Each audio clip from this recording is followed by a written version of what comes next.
नमस्कार विद्यार्थी मित्रांनो, ग्रो अकॅडमी या युट्यूब चॅनलवर तुमचे मनापासून स्वागत आहे.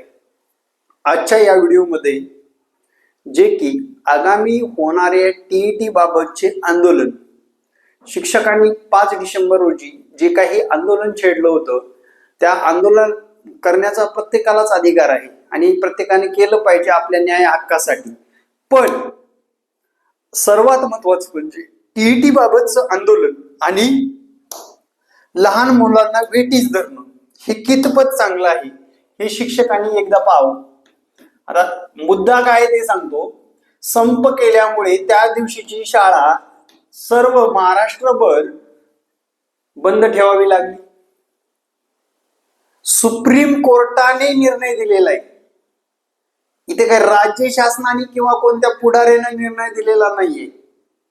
त्यामुळे या आंदोलनाला कसलाही पाठिंबा न देता तुम्हाला इथं सिद्ध करूनच दाखवावं लागणार आहे. लक्षात घ्या. MSCIT हा एक फंड आणला होता.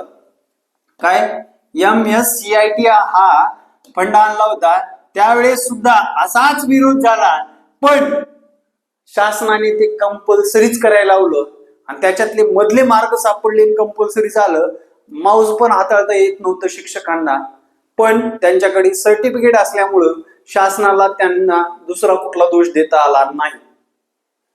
शिक्षक मंडळीला बोलायचं, आमच्यासारख्या छोट्या माणसांनी बोलायचा हक्क नाहीये.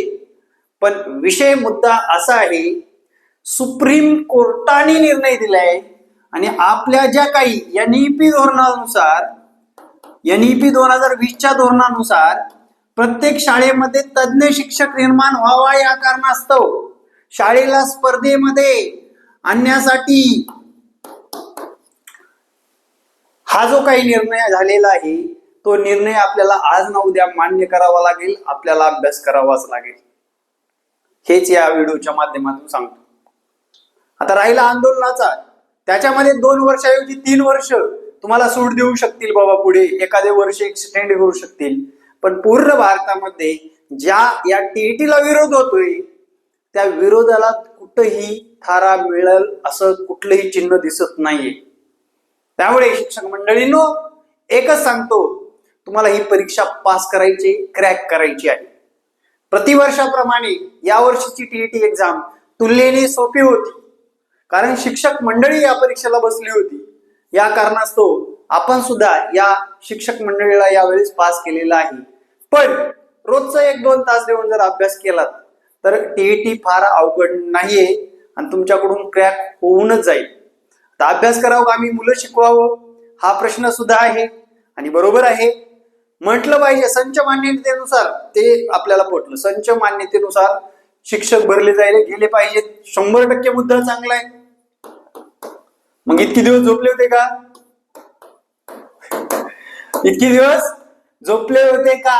कधीही शिक्षकाने ओरडले नाही.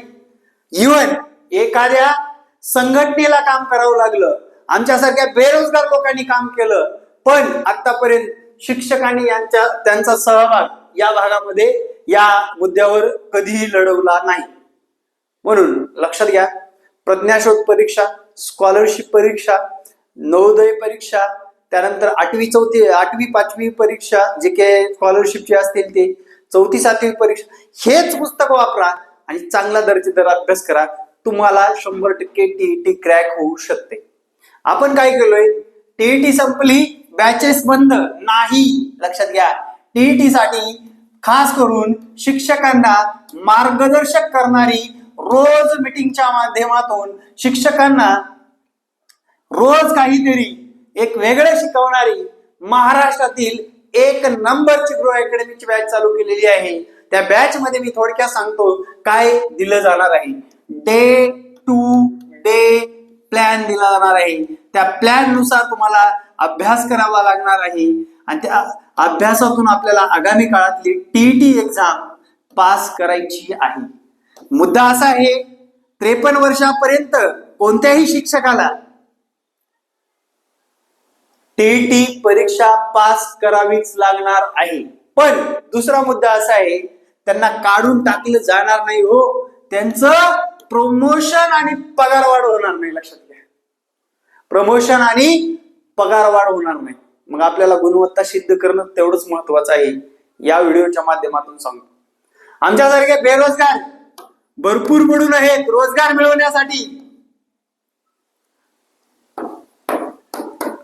मग त्यांना संधी मिळवण्यासाठी शासनाने NEP-च्या धोरणानुसार, नॅशनल एज्युकेशन पॉलिसी नुसार त्यांनी काय केलेलं आहे, प्रत्येक शिक्षक हा महाTET सारखी परीक्षा क्रॅक करूनच शिक्षक म्हणून त्या पदावर राहावं, या कारणास्तव हा सुप्रीम कोर्टाने निर्णय दिलेला आहे. तर काही हितचिंतक माझं कौतुक करतील आणि काही हितचिंतक नसलेले लोक मला शिव्या घालतील. पण हा काही साध्या सुध्या कोर्टाचा सत्र न्यायालयाचा निकाल नाहीये, हा आहे सुप्रीम कोर्टाचा निकाल. आणि त्याच्या पलीकडे जाऊन अशा शिव्या पडतील, यांचा क्लास चालावा म्हणून हा नियम आणला. अरे पण आम्ही नाही ना आणला, सुप्रीम कोर्टाचा निर्णय, तुम्हाला ते पास करावंच लागेल. लक्षात घ्या, डे टू डे प्लॅन असेल आपल्या कोर्समध्ये. त्याच्यानंतर दुसरा मुद्दा म्हणजे तुम्हाला नोट्स दिल्या जातील टोटली विषयाच्या घरपोच, प्रिंटेड, कमी वेळेत अभ्यास करण्यासाठी. त्याच्यानंतर तुमचे ऑनलाईन रोज क्लास असतील, तुमच्या वेळेनुसार बघण्यासाठी त्याचेच रेकॉर्ड सुद्धा मिळेल.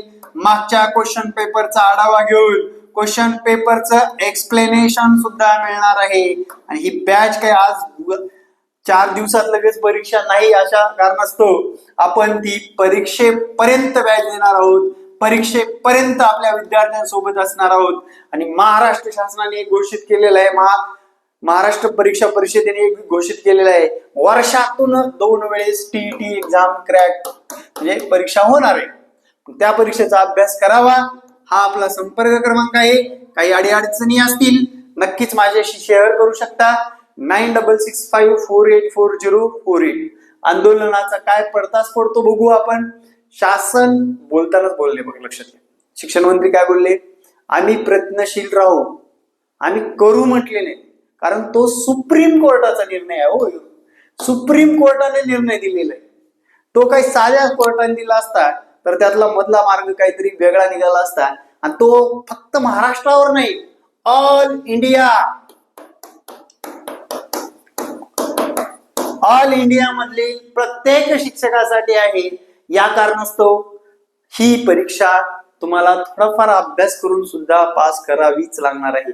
आपल्याकडे यावेळेस एक 100+ विद्यार्थी, म्हणजे विद्यार्थी म्हणता येणार नाही, शिक्षक होते जे की अभ्यास चांगल्या पद्धतीने, आणि साधारण 70 ते 80 विद्यार्थी पास होतील अशी सध्याची स्थिती आहे.